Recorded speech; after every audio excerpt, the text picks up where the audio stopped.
China is spiraling into economic chaos. চীন অর্থনৈতিক বিশৃঙ্খলার দিকে ধাবিত হচ্ছে। কারখানা বন্ধের হার বাড়ছে, বিক্ষোভ ছড়িয়ে পড়ছে এবং সরকার কঠোর দমননীতি চালাচ্ছে। এপ্রিল 2025 সালে চীনের ম্যানুফ্যাকচারিং PMI 49 নেমে এসেছে, যা স্পষ্টতই সংকোচনের প্রমাণ।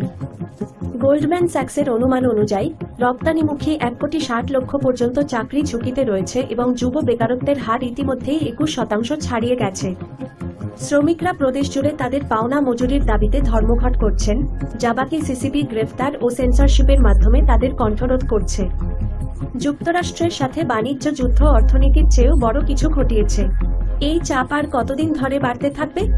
লোকেরা কি এমন একটি ব্যবস্থাকে মেনে চলবে যা তাদের বেতন দেয় না? যদি পরবর্তী বিক্ষোভ না থামে তবে কি হবে?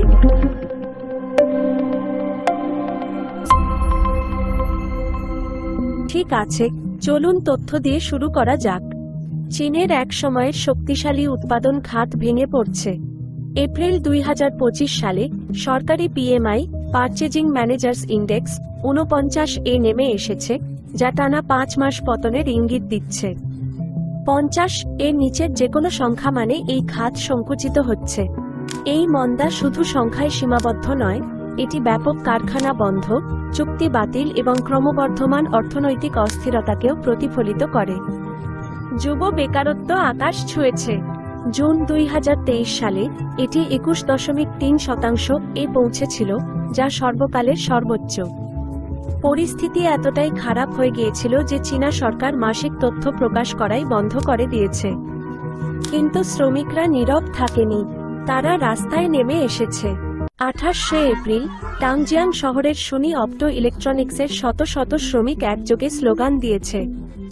এগুলো বিচ্ছিন্ন ঘটনা নয়, চীন জুড়ে একই ধরনের বিক্ষোভ গতি পাচ্ছে। নির্মাণ, ইলেকট্রনিক্স, প্যাকেজিং, ডজন ডজন শিল্পে ব্যাপক ধর্মঘট দেখা যাচ্ছে। এক কারখানার মালিক ক্যামেরার সামনে স্বীকার করেছেন যে তার আলোর কার্টনের ব্যবসা কোনো মতে টিকে আছে।